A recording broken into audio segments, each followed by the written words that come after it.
Hey guys, welcome back to the channel. Today we are breaking down Vera Nikolaeva-Shatalina interview, a honored rhythmic gymnastics coach that coached Olympic champion Alina Kabaeva, silver Olympic champions Yana Batyrshina and Dina Averina, 10-time world champion Olga Kapranova, 6-time world champion Vera Sasinoy, and 5-time world champion Irina Averina. She's one of the coaches that have been in 7 Olympic cycles.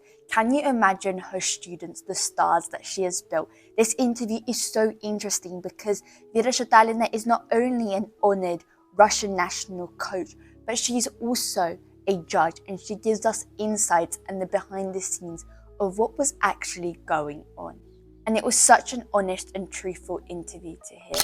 Vera Shatalina was a rhythmic gymnast coached by Irina Viner, part of the SSR, Soviet Union, times. But before that, up to 11 years old, she was training as a sport gymnast, so artistic gymnastics, whereas her older sister, Nadezhda, she was doing rhythmic gymnastics. And at one time, Vera came into her training to see her older sister perform, and she instantly fell in love with rhythmic gymnastics and wanted to do it. She actually found rhythmic gymnastics a lot easier than artistic gymnastics because she had the physical training. She said artistic gymnastics required you to do a lot of intense trainings, especially for the muscles. So when she transitioned to rhythmic gymnastics, she found it so light, so easy than artistic gymnastics. She also moved away to rhythmic gymnastics because of her cruel coach in artistic gymnastics, because he was very harsh and much harsher than Irina Viner. In competitions, Irina Viner noticed Vera and asked her to join the national team. At that time, she wasn't coached by Irina Viner specifically. She had another coach, but her other coach had a sports school, and she couldn't just leave with Vera Nikolaevna to go to the national team. She had other children to look after being part of the sports school. So Vera made a decision to go with Irina Viner because she found her more bright, more motivating, and she was rising up as a star. Because when she was younger, she was rising up and she was already becoming very popular. She competed for the national Soviet Union, which was really hard to actually even be part of. Right now, to be part of the Russian national team is so much competition, but with Soviet Union they had 16 regions to compete against, which was even more harder. She was the youngest member at 14 years old to make it to the national team. All the other girls were 22 and over. Начинала заниматься спортивной гимнастикой, была кандидатом в мастера спорта по спортивной гимнастике. Но у нас был очень такой жесткий тренер, это мягко сказано. Да, я пришла домой как-то после одной тренировки и сказала: «Мама, я хочу, как моя старшая сестра, Надежда Николаевна, Надя Шаталина, да, которая тоже, кстати, занималась художественной гимнастикой. Сказала: хочу только художественной гимнастикой, где палочки, ленточки, скакалочки. Говорю, не хочу бревно, которое я боялась до смерти. И пришла в художественную гимнастику, взяла у меня тренер Ольга Николаевна Пуцила, это мой первый тренер художественной гимнастики, которая тренировала и мою сестру. После этого я приглянулась Ирине Александровне на каких-то соревнованиях. И был очень такой, знаете, искрометное такое восхождение после спортивной гимнастики. Что такое художественная гимнастика после спортивной? Если я отжималась по 50 раз в 10 лет, можете себе представить. То есть силовая подготовка. Физика. Голова у меня работала вроде неплохо, меня обучили. И на первых соревнованиях я очень приглянулась Ирине Александровне. Да, и мне повезло, я вовремя закончила, я за лето выросла сразу на 12 сантиметров, а так бы осталась очень маленькой. Вы видели, какие у нас девочки спортивные гимнастки. Вот. И то, что я там пережила, для меня это было, знаете, такое, я в рай попала с ангелами в художественную гимнастику. И Ирина Александровна предложила моему тренеру, чтобы я занималась в сборной команде Узбекистана. На что мой тренер сказал, что ей это неудобно, у нее был маленький ребенок. В общем, пусть она занимается у меня. А так, когда ты рядом с Ириной Александровной увидел такую женщину, яркую, экстраметную, тогда она была просто большая звезда в городе Ташкент. Да, и многие дети были влюблены в нее, и она, правда, двигала очень сильно сборную команду Узбекистана. She says the athletes were absolutely amazing. They were gorgeous and they worked so hard that she really wanted to be part of, and she was so inspired. So that is how she came into Novogorsk, which is the training center for rhythmic gymnastics. The interviewer said, so you were much better than your older sister that was doing rhythmic gymnastics. Whereas Vera says, that's not true. We were both equally good. Even the older sister, Nadezhda, was even better because she had the skills already. She already was made for rhythmic gymnastics with her skill level. The only thing that happened was that she got unlucky with her health. The health didn't allow her to continue. She was a beautiful gymnast. She was highly organized. She was good trained. She was disciplined. And Vera learned from her older sister Nadezhda what to do, how to be. And they always were well educated, only being on good marks. And they were very well rounded. But it just didn't happen. She got unlucky. Her health didn't allow her to continue. And then she retired from rhythmic gymnastics and headed to a coaching path. Vera honored her sister, saying that she taught her everything. They supported each other at competitions, and she worked super hard. Vera finished her career mainly due to her worrying constantly. At 18 years old, she transitioned to being in groups. But at that time, she had a lot of health issues that just couldn't be fixed. The doctor said if she continued, it will end really badly. And so she worried even more and retired at the age of 19. After a year later, she went back to Irina Viner, her honored coach, and asked her what to do with her life. And so Irina Viner recommended to go to different nurseries to work there and then to pursue coaching and work with Irina Viner. And so that's how she started coaching. She coached her first gymnast. She was 6 years younger than her, and then coached mainly individuals and groups, so she had a mix of different experiences. In the 90s, when the SSR was falling apart, Irina Viner signed a contract to firstly go abroad and to train the UK gymnasts. So back in Tashkent, where their region was, and she was the head coach, it was still kind of floating apart, but it was slowly crumbling because the head coach, Irina Viner, left. But after a year later, she came back and signed a contract with Moscow. And so she took some of the coaches, including Vera Shatalina, to go and work with her in Moscow. Vera Nikolaevna just couldn't deny this opportunity. She would go anywhere with her coach.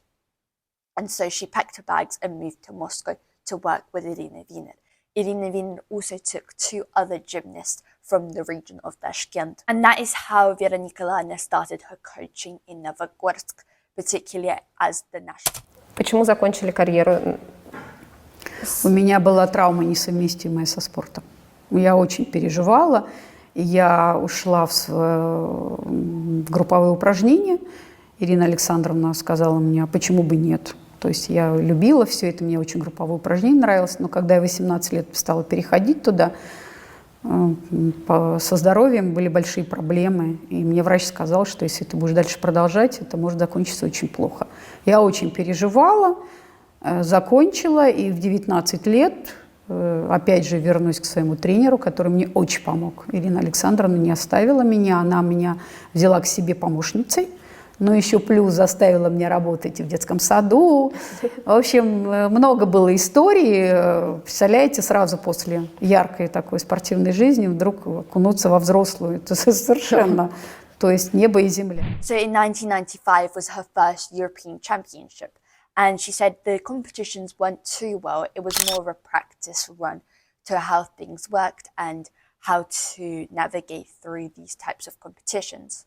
She said mainly all competitions are good and also leave terrible marks.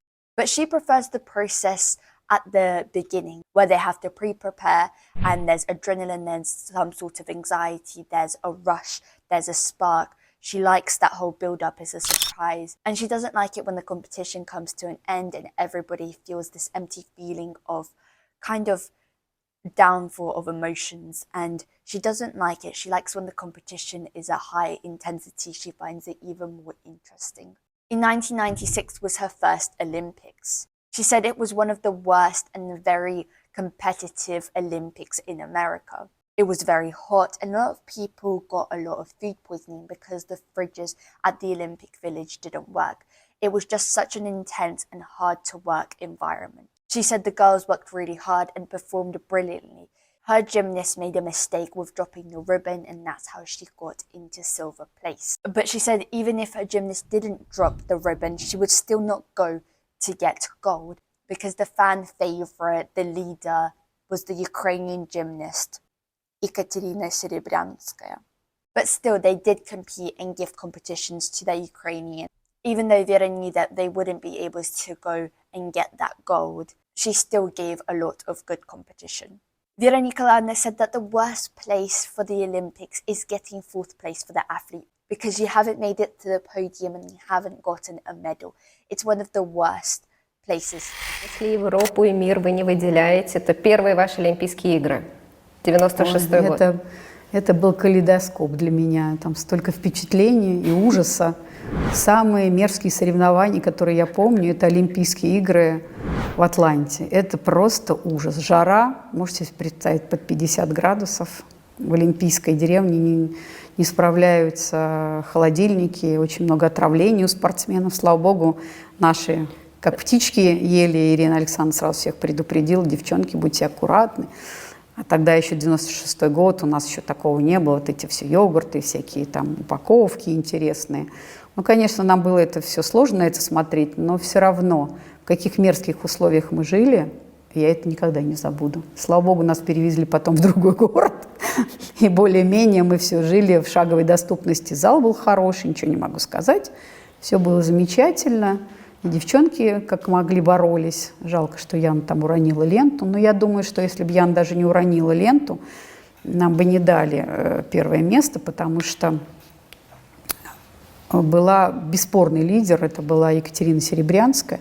Да, девчонки наши молодцы, боролись, Яна составляла ей конкуренцию, конечно. Но как-то, не знаю, как-то все было поставлено на Украину тогда. Вот тогда они были в очень большом фаворе. Вот. А Мина тоже очень хорошо выступала. Это были ее лучшие соревнования в ее карьере, я так считаю, не знаю, может быть, она со мной не согласится.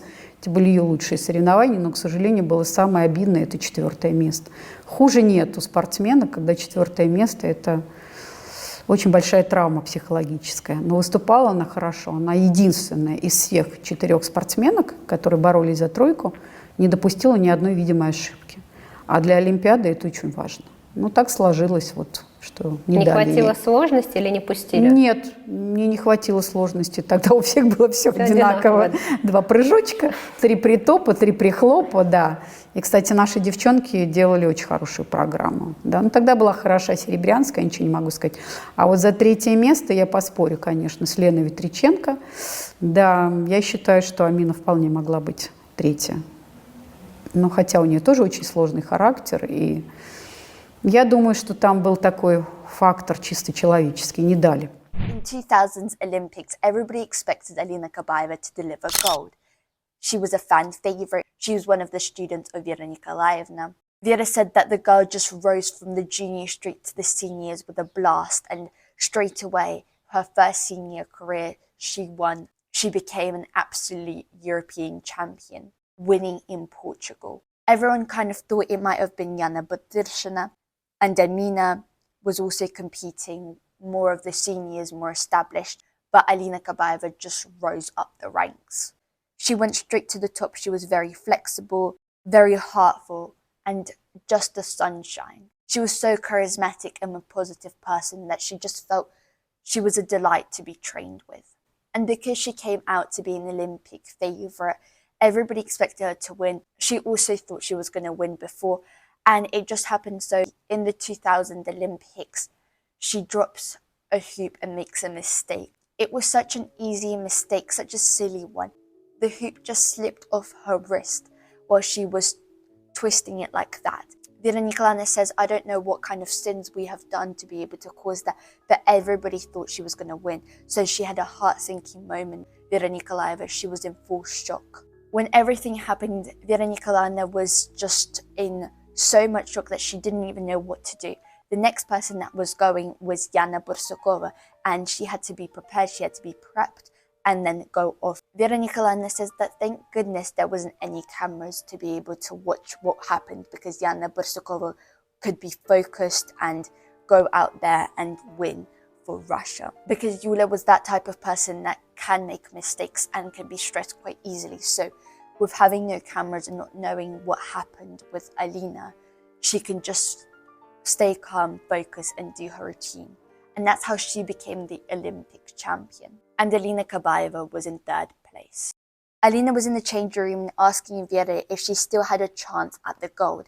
Vera said, honestly, she does not have a chance, but she can still make it top 3. Vera said that she could have a potential chance to even take silver if the judges put honest scores. But thinking positively, now that she had third place, she still stayed for another 4 years with them, and training her again was such a delight. So Vera Nikolaevna, on the other hand... В одном интервью вы скажете, что вы Алине сказали, что именно она должна была выиграть. Ну вот как раз... Олимпийские игры? Да. Это даже не обсуждалось. Весь мир хотел. Причем даже я или там Ирина Александровна. Весь мир хотел, чтобы Алина Кабаева стала олимпийской чемпионкой. Но я не знаю, какое предназначение, что она такого сделали, за что мы там нагрешили, там взрослые. Или... Я даже вот представить себе не могу просто... Вы профессионал тоже в художественной гимнастике, знаете, как можно вращать обруч на 4 пальцах, причем большой палец у нас помогает, чтобы обруч не упал, и просто обруч улетает за площадку. Это было, я даже вот честно, для меня это был такой ужас. У меня, во-первых, отнялся голос. Я в таком шоке, у меня подкосились колени, как я там не упала. Я вообще не помню, у меня потом все, потому что была ответственность огромная, я ее выводила. Вот как раз а еще выводили. Юля Барсукова стоит там. И когда я когда доползла до разминочной площадки, мне надо выводить Юлю Барсукову. А Юля Барсукова была тогда уже возрастная спортсменка, раньше гимнастика немножко же другая была. Юле был уже 21 год. И вдруг вот эта потеря, и я прихожу к Юле, и Юля говорит: Вера Николаевна, что-то на вас лица нет, что-то случилось так мне? Я говорю: нет, ничего не случилось. Я говорю: что-то в глаз, говорю, попало там. Она: да, Алина хорошо сделала. А тогда не было мониторов, и слава тебе, Господи. Потому что Юля, она была подвержена к ошибкам. У нее Олимпийские игры и клубный чемпионат, который все время проводился в Японии, это были 2 ее самых классных соревнования, где она ничего не уронила. Это был просто взрыв ее профессиональной карьеры. И представьте, ей выходить. Идем мы с ней делать, и вот ее последнее упражнение с ленты. Мама дорогая, она никогда ее без потерь не делала. Вы представляете, Юля делает ленту, и вдруг зажигается табло, а она шла все время 4-я за француженкой. У меня мурашки. И вдруг Юля кажется, такая... Я что-то не поняла, она еще немножко картавит, да. Юля, у нее такое приятное грассе такое. Она: что это такое? Я что, первая? Вот правда, она не знала, что Алина уронила, что... Да, Алиночка бедная пришла после обруча, я не знаю, что ей сказать.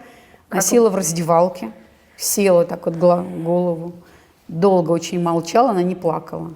Может быть, плакала, но я этого не видела. И спрашивает: Верника, у меня есть шанс? Золото. Я говорю: нет. Я честно сказала, говорю: нет. А что? Я говорю: если ты сильно поборешься, говорю, у тебя есть шанс в 3 остаться. Она: да. Она ничего практически не делала уже в зале, она просто настраивала. That time building up to the next Olympics, they had a strong team. It was Alina, Yulia Barsukova, and Olga. And they were neck and neck. They were loved world championships. At some point, Vera always had a type for rhythmic gymnasts. She had particular ones that were very tall, long legs, and blonde hair. They were very thin as well, and they acted like swans. But the rules in rhythmic gymnastics change after every 4 years. And it was hard because now introduced elements with one leg, such as spins, turns, etc. And she says, like swans, they break their legs. And so she had quite a bit of not a lot of luck with the rhythmic gymnasts that came with that, because it was much harder to do rhythmic gymnastics, that type of rhythmic gymnastics. Vera Nikolaevna said that she didn't really like that type of gymnastics. There was less apparatus work and more about the elements. But Vera doesn't argue that she always had beautiful gymnasts. They were just an aesthetic of rhythmic gymnastics. They looked beautiful on the carpet. She said that it's only really achieved in Russian gymnastics. They always feel this aesthetic of the long line, the beauty, the complexity the body of a rhythmic gymnast. She says not a lot of countries do that. She says maybe Ukraine and Belarus also give this beautiful aestheticness and the body form. But she said that if you look at other countries such as Bulgaria, they had always a terrible aesthetic with rhythmic gymnasts. They don't fit into the standard, the aesthetic. They come out the carpet and they don't look beautiful, according to Vera Nikolaevna. Вот как раз плеяда подготовки началась Веры Сысиной и Оли Капран. Да. Да, но эти были два таких метра, куда уж этим-то до них. Эти были просто две девочки, такие припевочки. Но при этом люди прошли огонь и воду и медные трубы. При этом, мне кажется, такой явный стиль Веры Николаевны Шаталиной. Это блондинки, лебеди, красивые. Но это не Вера Николаевна, это вот просто Господь подарил таких детей. Потому что это, во-первых, это было нам полностью 180 градусов от Алины Кабаевой и от Иры Чащиной. Это две были тонкие девочки, высокие очень, за 1,70 м, совершенно с другими данными, с другим понятием о художественной гимнастике. Тогда это началось жуть с этими элементами на одной ноге, бедные они, как эти все перестраивались. Может, правильно сказали, два лебедя. Представляете, а у лебедей-то ноги ломаются. При такой гимнастике это, конечно, началось все ужасно. Стал отставать предмет, что мне не очень нравилось. Мне, конечно, никто об этом не спрашивал, но я эту гимнастику ту не любила. Потому что мне было жалко, мне хотелось, чтобы красота вот этого, например, подъема сумасшедшего Веры Сысиной и такого же, как у Оли Капрановой, и таких фигур, это было перечесть на пальцах в мире. Кроме, наверное, Украины и России, но еще и Беларуси. Вот эти три страны давали вот эту красоту, потому что у болгар всегда проблема, даже до сих пор. Посмотрите на сборную Болгарию, какие там, где есть выходцы из бывшего Советского Союза, там еще дети красивые. Я имею в виду Германию там, и так далее. А посмотрите, какие. Фигур-то нету. Это по пальцам перечесть, у кого сейчас красивые фигуры остались. А тогда это была вообще красота. Says that she doesn't really like to pick and choose in terms of the appearance or a stereotypical Russian girl. She's just given them by God and it just happens so. So apart from coaching, she was also a judge, and a judge for international competitions such as Europeans, the Worlds, and even the Olympics. In the Olympic 2004, she was a judge, and Alina Kabaeva was her student. So a coach judging her student was so hard. She said at that Olympics, people were already fed up that only one country is winning all the gold all the time. And again, it was more difficult. People wanted to share, but Russia didn't give any medals away. But at that time, they had such a strong team, that Vera says, from Russia. But she still had a feeling that because this hatred was building up with the Russian team, that the gold would be given to Ukraine. She also said that the judging system is already been decided 4 years in advance. And she was the only one from Russia, from the Soviet Union, that made it to the judging panel. It was based on these points. She said she didn't know how other professional judges didn't make it, but she did. She was the only one for the Soviet Union. Found it strange that the professional judges weren't selected, but more university judges that didn't even have a very much clue about rhythmic gymnastics. She said that those gold and silver medals in the Olympic of 2004 was won by blood, sweat and tears. It was one of the hardest competitions. It's so hard because rhythmic gymnastics is such a subjective sport and it's all about a human factor based on opinion. There's no technical scores or machines that calculate it to make it more fair. It's only just based on the judge's opinion, which makes it 10 times harder. It was Irina Chashina versus Alina Kabaeva. Their rivalry was really ultimate.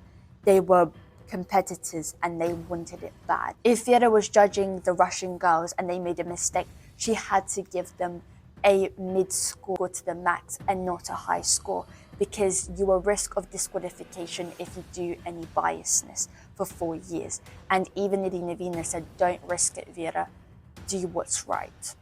But of course there is some sort of biasness every time with judges, because you do want your country to ultimately be on top, especially for your rhythmic gymnast and for your country, because then all the blame starts putting on you. Why didn't they win? Because of this, and there's always some sort of anger towards you. Vera says that everybody thinks it's all about the athlete. It's actually not. It's 50% the work of the athlete and 50% of the judges, because the judges are ultimately deciding. You need to be liked, you need to wow their opinion. Everybody has a different opinion. Rhythmic gymnasts can perform that routine. For one judge, they might say, wow, that looks amazing, I'm going to give them a high score. For the other judge, they might not think that. So it's very hard to please everybody. After that, she asked Irina Viner if she could not be judged in international competitions because she just felt it so hard, especially the Olympics as well, because she found it morally hard and a lot of opinions are formed around her likes and not dislikes, especially against Russia. She did things that she wasn't proud of but had to do for the country to place and for the flag to be raised. She just needed to do what she needed to do. 2004 год. Вы не выводили уже Алину Кабаеву на Олимпийских играх, но чуть с ума не сошла, судила. Это были для меня, я вообще в жутком шоке была. Это был эксперимент. А для меня было удивлением, что вы судили Олимпийские игры. Ну, вы знаете, я же тихий человек, как бы так, да. Честно говоря, там гордиться нечем, потому что я за неделю того, что мы там пристреливались, вообще, конечно, Греция перепрыгнула себя. То, что касалось художественной гимнастики, были созданы уникальные условия. Но когда страна поднимается и завоевывает только золотые медали, кому ты нравишься, даже ты, если ты хорош, хочется уже, слушай, поделись уже. А мы, получается, что мы ни с кем не делились. Ира Чащина уникальная спортсменка была, и Алина Кабаева уникальная, еще эти две подрастали. Юлия Барсукова тогда еще не бросала еще до этой, чуть-чуть там она еще год оставалась. Ну, то есть очень сильная сборная команда была, очень много было интересных спортсменов. И мы туда приехали, и такой расклад не очень хороший. Я так в кулуарах стала, что только Украина, и там где-то чего-то нам 3-4 место. Мы, конечно, были все в шоке, потому что это, во-первых, был первый интересный опыт, что судьи туда отбирались в течение 4 лет по балловой системе. И вот я одна единственная проскочила из бывшего всего нашего Советского Союза. Ни один судья, все судили только. Причем я не знаю, как они получили такие высокие баллы, люди, которые там работали преподавателями в институте, не знаю вообще, что такое художественная гимнастика, они судили соревнования. А такие профессиональные судьи туда не попали. Но я туда каким-то образом попала. И это были самые сложные в моей жизни соревнования. Потому что когда ты смотришь, как выступает девочка, с которой ты принимал участие в ее судьбе, еще и как тренер, это было, правда, очень тяжело. Очень тяжело. Но при этом еще судить надо. Да, и я вам хочу сказать, что очень тяжело было. Очень. Вот эти 2 медали, которые девочки завоевали, и золотая медаль Алины, и Ирина медаль, это таким кровью и потом очень тяжело далось. Там настолько им было тяжело выступать, потому что вы сами знаете, что такое художественная гимнастика. На черное можно сказать белое, на белое можно сказать черное. И потом каждый человек имеет свое мнение. Вот, например, для меня это вау, а вы скажете, а что здесь вау? То есть такой вид спорта у нас неблагодарный. Это, я не знаю, как надо вывернуться, чтобы всем нравиться, чтобы тебе ставили оценки, и чтобы тебя честно отсудили, хотя бы получить ту оценку, которую ты заслужил. Не надо больше. Хотя бы свое. Это. И нашим девочкам было там очень тяжело выступать. Очень тяжело. И такой груз. In 2005 was the World Championships. She was very surprised that her student Olga won the gold medal and became the absolute champion, because Irina Chashina was becoming a fan favorite. Those World Championships were meant for her to win that gold. Everybody already knew that. But she made a mistake, and then other girls also made a mistake, which Olga raised up and became the absolute world champion. In 2008 Olympics, Zhenya Kanaeva bloomed 2 years before the Olympics and became the Olympic champion in 2008. She was against Olga Kapranova, which is again Vera Nikolaevna's student. But Olga made 2 mistakes in the club's routine, which caused her to go into 4th place, which again is the worst and scariest place for the Olympics. The reason why that happened, Vera explains, is because Olga Kapranova was worked, blood and sweat. Everybody outside of Voices kept going in. She was training constantly. They kept changing her routines. And the position that she first came, that first position in the club's routine, she was in a bridge, her head was backwards, the blood pressure was all falling, and the club was in her leg. And from that on, if the music was a minute later or something happened before, she might have even lost her conscious. And that first risk that she did was because her head was spinning and she couldn't see. And that's how she lost it. And she lost to 4th place.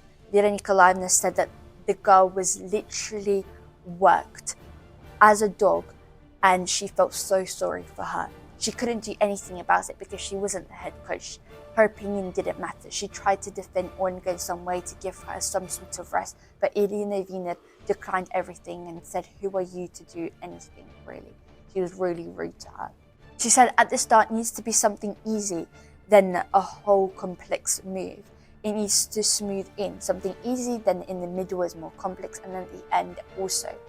Vera said that the Olympics are just a competition based on previous performances. It's only just to perform and not to be able to perform cleanly and silently do everything without dropping. Vera also said that her other student, Vera, was also equally prepared, and if not, maybe even better than Olga, because Olga was just twisted and turned in all directions.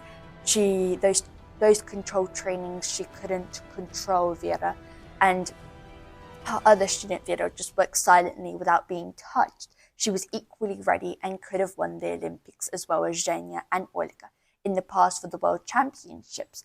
Vera actually beat Olga, and Vera Nikolaevna thought she felt bad for Olga Kapranova again for getting that 4th place, but also felt bad for her other student, Vera, who missed out on the Olympics, being in her peak form. But in rhythmic gymnastics, everyone holds their truth, and ultimately the head coaches, Irina Viner, decides on it, and Vera knows that she has no right in order to say anything, because her voice, even though it is a little voice, it's still not really heard. And ultimately, Irina Viner holds the responsibility for choosing the athletes and their placement. The most scariest and the most shocked place to be in as an athlete.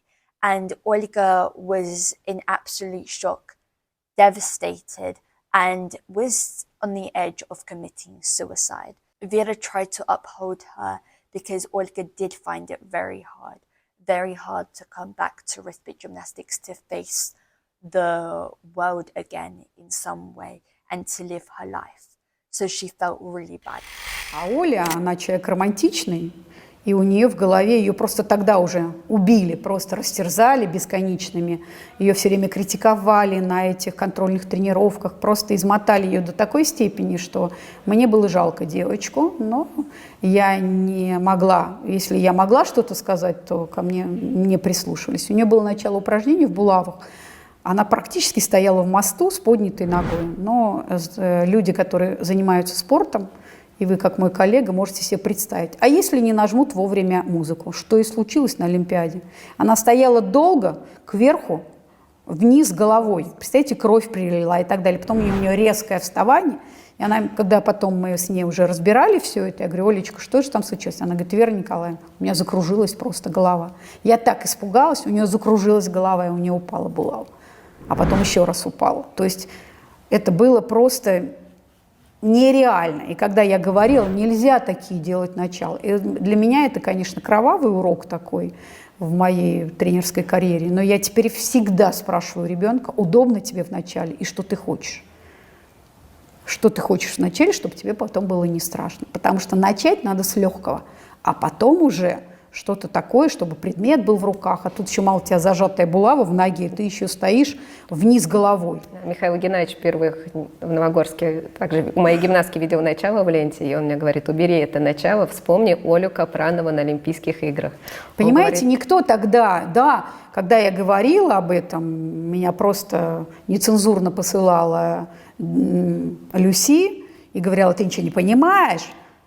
Олимпиада – это те соревнования, когда ты уже себе заслужил место своими выступлениями до начала Олимпиады. От тебя там требуется только взять волю в кулак и пройти тихо, тихо, тихо, не упасть на попу, как мы все время говорим, не упасть на пол. After that massive peak, producing star after star, there comes a silent point, a kind of drift downwards. And Vera Nikolaevna started working with other gymnasts, but not reaching those massive world championships. But she even felt really grateful to God that she was able to have these students that reached to the Olympic form and were absolutely amazing. And she says that it's absolutely normal to have decline and some slope. It's not always that you're going to be reaching amazing results or having the best gymnasts. But she's grateful that she had the opportunity to have these amazing gymnasts. And the reason why she even feels more grateful is because Irina Viner could have easily taken those kids and given it to another coach, because in practice they do that. They move coaches if the student feels like they can't be coached by them, or they can find better coaches because the kid is very talented, they can be moved on. But in Irina Nikolaevna's case, that did not happen. At the time of Dina and Arina Averina, Vera Nikolaevna coached about 5 girls. That's because she didn't know who would become stars, so she took 5 multiple ones to see what they could do. She also just worked with the Averina twins because she felt sorry for them. When they first came, they didn't really have a coach. They walked in the carpets aimlessly, nobody really wanted them, and she always took a liking for the Averina twins, but never saw them as her students. That's because they were really small, they were very charismatic, they were very quick, they didn't really fit into the very stereotypical gymnast of Vera Nikolaevna's. And so she never really thought of them as something achievable, something as her students. But she always did take notice of them because they were so small for rhythmic gymnastics. The Averina twins once started working with Vera gave 100% to everything. They were small and organized, they always were prepared, they always had clean rooms, they had loyalty, they were honest.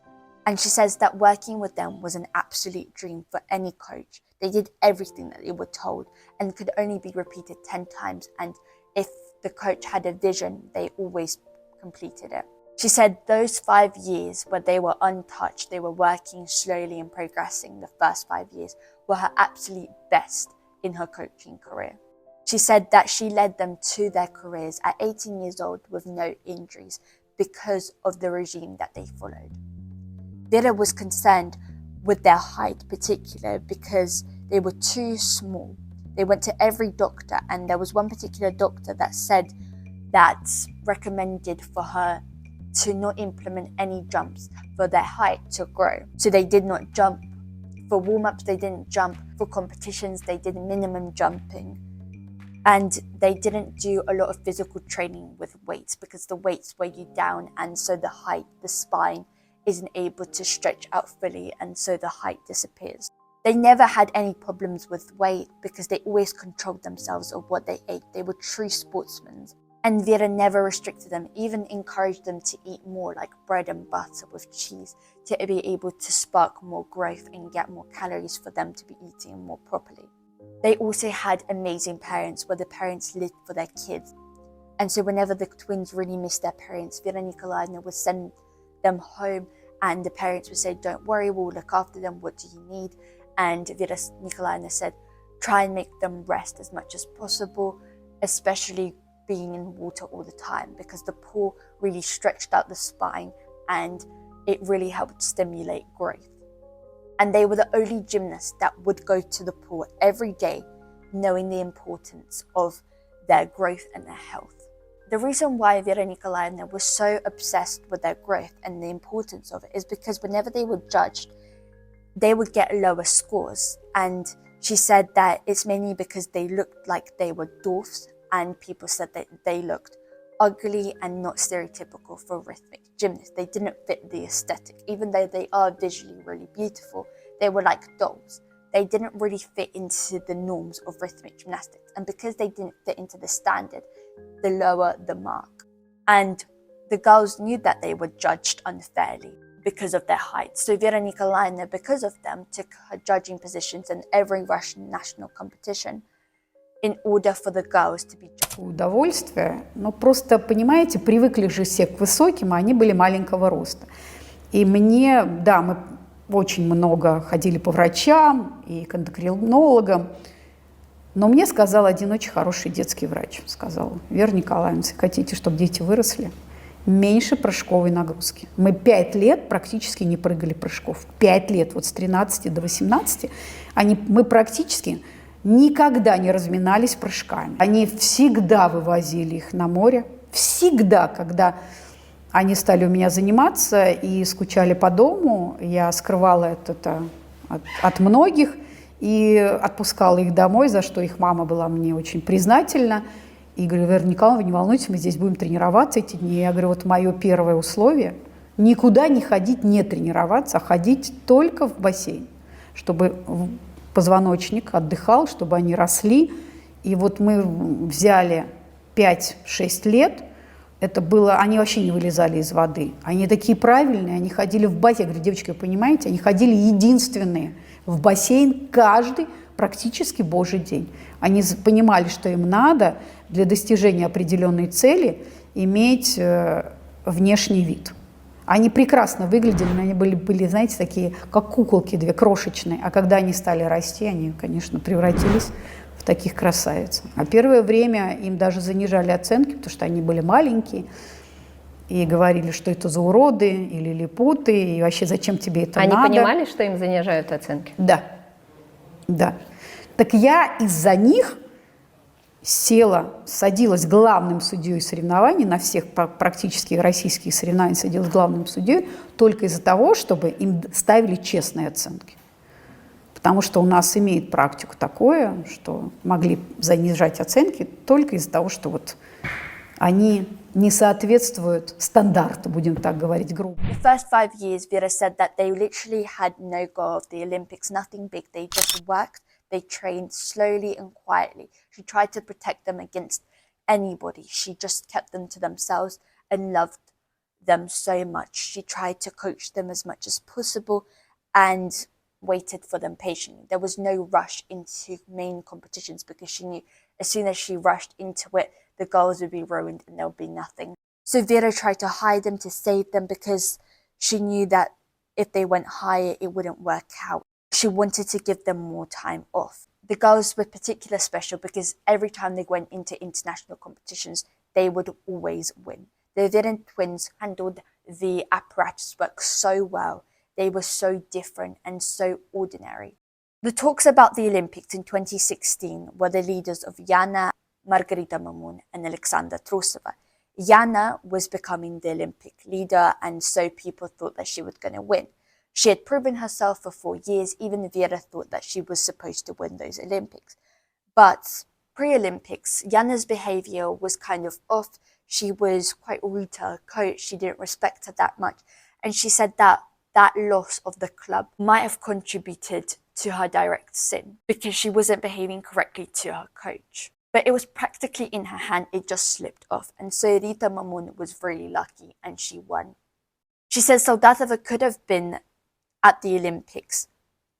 She was also in her peak form, and at that time she was doing less mistakes than Rita Mamun. The reason why Vera Nikolaevna didn't have a lot of hope for Rita Mamun to become the Olympic champion is because in previous competitions she would lose a lot of her apparatuses and makes a lot of mistakes. And so Soldatova could have also went to that Olympics and become the Olympic champions as well. They had equal opportunities. But Irina Viner decided that Rita Mamun was more deserving of it. After that, the girls ended their careers and the leaders became Soldatova and the Averina twins. It was now much harder to try and sustain them and protect them because there was uncontrollable trainings. She was quite an organized person, didn't like it when there wasn't work on a schedule. Vera says that to prevent injuries and for health, and the reason why she sustained them with no injuries at the age of 18, because they were practically untouched, unseen, and they worked around a schedule. But the problem is that Irina Viner, whenever she comes into the room, she expects that the whole time is gone. Work is work, and they're working constantly around the clock. And she also thinks she's the only one that works with less recognition of other coaches' work. And that's how the conflict between Vera Nikolaevna and Irina Viner, the no trust that Irina Viner had in Vera, started building up, and they had tensions and conflict, which contributed. And Vera Nikolaevna felt that Irina Viner had no trust in her ability, And so that's how the conflict started to arise. 16-й год, и Олимпийские игры проходят, девчонки завершают карьеру, и здесь уже Саша Солдатова И две Авериных. две Авериных. И началось. Все самое сложное, тяжелое, неконтролируемые тренировки. Я вообще человек такой очень организованный, и мне все было хорошо, все замечательно, но мне никогда не нравилось, что мы работаем не по расписанию. Почему удалось девочек до 18 лет ограждать от травм и серьезных каких-то проблем со здоровьем? Потому что, когда на них не очень обращали внимание, почти не обращали, у нас все было по расписанию. И отдых, и тренировки, и пусть маломальское доверие Ирины Александровны, что не только она работает в зале, что есть еще тренеры, которые честно и порядочно работают. У меня была одна проблема с Ириной Александровной. Она считала, что когда она выходит из зала, что жизнь останавливается, что только она может сделать хорошо и правильно. Наверное, вот и в этом у нас началась не очень дружеская такая обстановка, хотя для меня она всегда была и есть, и останется моим учителем. Поэтому я четко для себя поняла, когда ты работаешь с кем-то в паре, ты должен доверять этому человеку. Ты не должен думать, что если ты уезжаешь в отпуск или уходишь, или не можешь по какой-то причине прийти в зал, а если ты приходишь в 8 вечера, то какая это тренировка, понимаете? Все должно быть по расписанию, хотя бы тренировок. И для меня это было очень тяжело. Я очень организованный человек. Для меня я болела от этого, что, представляете, мы тренируемся, например, с 10 до часу. Час, без 5 час заканчивается тренировка. Я их отпускаю, они идут отдыхать, и в коридоре приходит Ирина Александровна и говорит: что вы делали? Я начинаю отчитываться. Говорит: все понятно, идите и начинайте сначала. Но я не буду там про другие предложения, которые лично мне там высказываются. Ну, понимаете, недоверие. Вот это вот, наверное, где-то сломало отношения где-то. Потому что, при том, что я ей очень всегда доверяла, и вообще, может быть, это о себе не очень хорошо говорить, неприлично, мне всегда ходило такое, что шатальный – это цепной пес Ирины Винер, то есть она там разорвет за нее. Но я не обижалась, потому что я действительно очень преданный ей человек, и любила, и уважала. Но наступают такие вещи, когда ты должен своим ученикам тоже доверять, что все растут. Поэтому, если доверия нету, то коллектив распадается. Dina Nikolaevna found it very hard with no trust working together as a pair, as a coach. The first World Championships was her favourite because they absolutely won everything. The Averina twins were miles and points ahead of their competitions. No one stood a chance against the Averinas. 2018 to 19 started more conflict with Irina Viner. Irina Viner kept shouting at older and elderly people and started lowering down, especially the coaches and Vera Nikolaevna in front of her students. She didn't like it when Irina Viner raised a voice at her or didn't count her as much anything. She downgraded her abilities in front of her students as well. They always had a different opinion with Irina Viner about the same thing. Lots of people asked Vera Nikolaevna, why did you then stay patient? Why didn't you just leave? And Vera Nikolaevna said that she hoped that Irina Viner would change, that she would change and see and better herself. But those days didn't happen. People like Irina Viner don't change. She understands that Irina Viner has a lot of responsibilities and a lot of people saying that she controls everything. Without her, everything falls and crumbles apart. And in some sense, that is true. But Irina Viner sometimes forgets to honor other coaches and other people and raise them up as well, that there's a huge team of coaches that are behind her and her work and her progress. Vera Nikolaevna also doesn't believe in shouting. There's those kids that are part of the Novogorsk, they have proven themselves to be there. They are knowledgeable and able to work. You are able to speak calmly to them and give them an understanding of what is needed of them without shouting. Правильно я понимаю, что как раз после успеха, такого триумфа Дины и Арины на чемпионате Европы и на чемпионате мира 2017 года начались ваши такие усложнения в отношениях с Ириной Александровной? Ну, все об этом знают, я думаю, ни для кого это не будет секретом, да, потому что у меня на некоторые поступки свое мнение было, это не всегда нравилось Ирине Александровне. Я не могу, когда кричат. Я очень тяжело переживаю, даже когда обижают пожилых и взрослых людей высокого уровня, которые достигли очень высоких побед, и только перед ними можно в бра стоять, то есть в низком поклоне.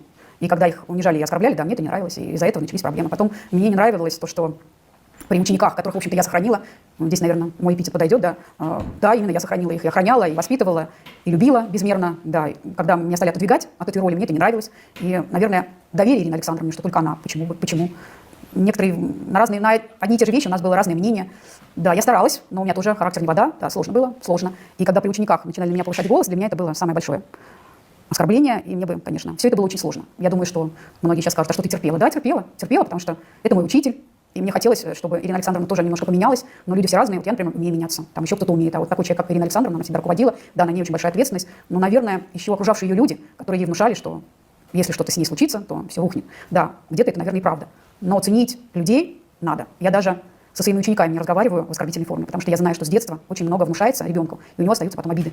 И это уже не полноценный человек. Обиженный ребенок – это уже не полноценный человек. Очень трудно будет ему перестроиться во взрослую жизнь. Поэтому, когда кричат, почему нельзя спокойно объяснить? Ведь сборная команда России – это собрание людей, которые доказали, что они там имеют право находиться. Поэтому очень бы хотелось, чтобы больше к этому не возвращаться. И при всем уважении к Ирине Александровне и все, что я умею, она меня научила, и это безмерно, и это бесспорно, и это не обсуждается. Но унижать, я родилась на этот свет не для того, чтобы на меня повышали голос и унижали. Я себе никогда такого не позволяла. И когда мне говорили совершать то, что мне не нравится, я начинала объяснять, мне говорили в другой форме: молчи, твое мнение. 2019 came the first injuries of the Averina twins. They were painful and hard, and they just had to take it all in and had to stay patient and soak all that pain up. 2019, the girls were neck and neck, getting first and second place. Irina wanted to prove to Dina more physical abilities than Dina Averina because she was more talented. Irina said it's true. For rhythmic gymnastics, Irina was able to have more than Dina physically. She had the legs, she had everything for rhythmic gymnastics, but Dina Averina was much harsher. She was able to channel in her anger, rightfully so, in the sports. She was highly organized, and with having that, it's much more better than being very talented in rhythmic gymnastics. Irina Viner was much more softer, and because of that softness, she wasn't able to place, and she made a lot of mistakes. Vera Nikolaevna also knew that the Olympic Games were rigged. Everybody was angry that every time Russia always won the gold. She knew that there would be nothing good for the 2020 Olympics. She'd planned in advance and prepared everything. They prepared to smile and act like they're preparing everything, even though she had a feeling that they wouldn't get anything. She, of course, didn't want to tell anybody, especially the girls, and act them to fail. Obviously, there was a small hope that they could still win the gold, but it was very hard. She felt that the world just changed their love and they became more distant. She also said one of the coaches from a country that she wouldn't name said to him that there's nothing really against her or the Averina twins personally. It's just what it is. It needed to be done after Dina won her silver medal. Vera Nikolaevna also mentions that Irina Averina could have also placed into the top three, getting that bronze medal, because she only just changed her ribbon and it didn't cost her anything, whereas Hanna Skod, that was the third place winner, had dropped 2 of apparatus and made 3 mistakes. She said that the aim was just as long as there wasn't 2 Russian flags and no gold.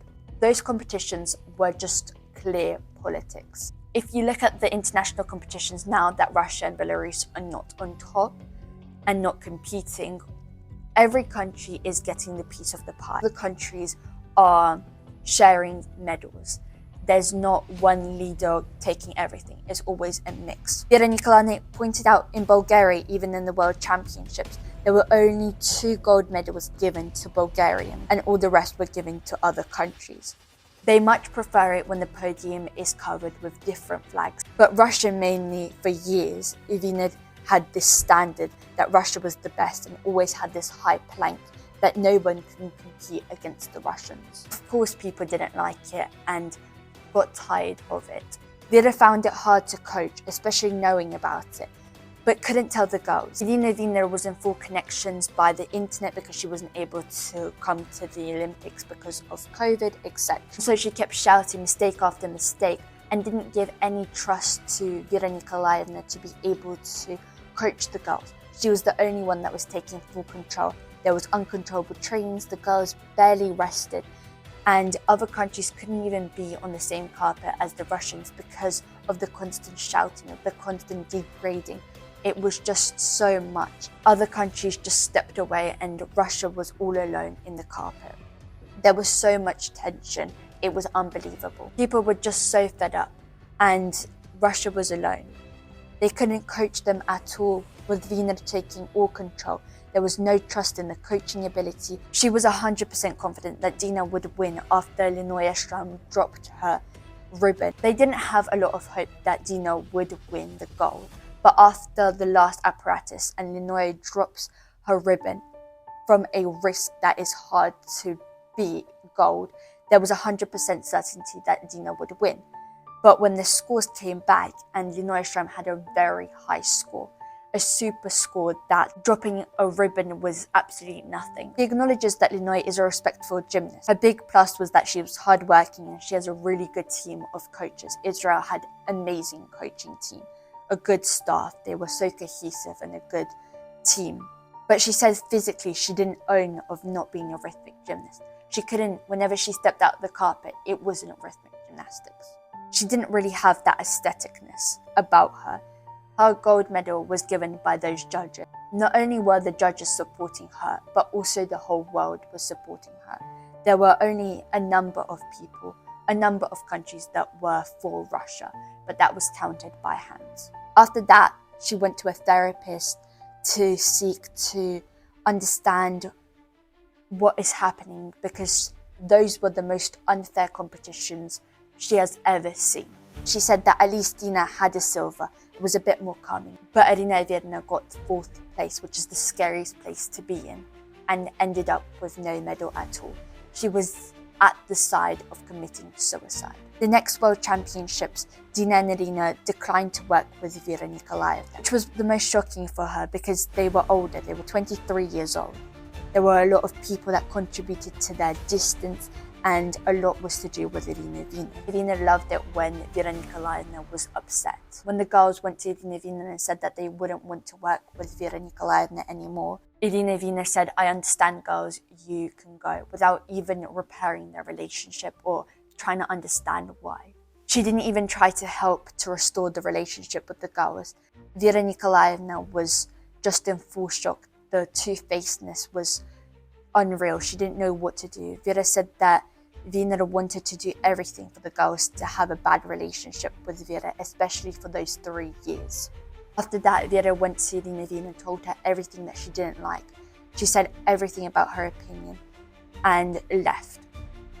After that, she waited for a message from Irina Viner to say anything, maybe for an apology, but there was nothing. She texted first. After 3 days, she texted Irina Viner saying that, "Thank you for your time. Thank you for everything that you've done. It was great working with you, and the girls are all yours." After that, there was a dry reply saying, "Okay." And that's it. She left Novogorsk and started training with her older sister's camp. Vera Nikolaevna said that year was the worst year that she ever felt after leaving Novogorsk, because she felt betrayed by the girls themselves, the Averina twins. They were older. They were 23 years old. They could have taken the coach's side, Vera Nikolaevna's, because they knew that Irina Viner was always trying to talk negatively, trying to shout at Vera Nikolaevna, always thinking that she's lower than them. And all she needed was support from the Averina twins. They could have said to Irina Viner that it wasn't correct the way that she was behaving, the way that she was talking, at least. She didn't get that support from the Averina twins because Vera Nikolaevna said that she always defends her loved ones, the ones that she protects the most. But she says that some people are not like that. But right now, she says that the Averina twins and her are in a good relationship and she forgave them because she says that it's all in the past and it's now time to think about the future. She was even invited to Dina Averina's wedding.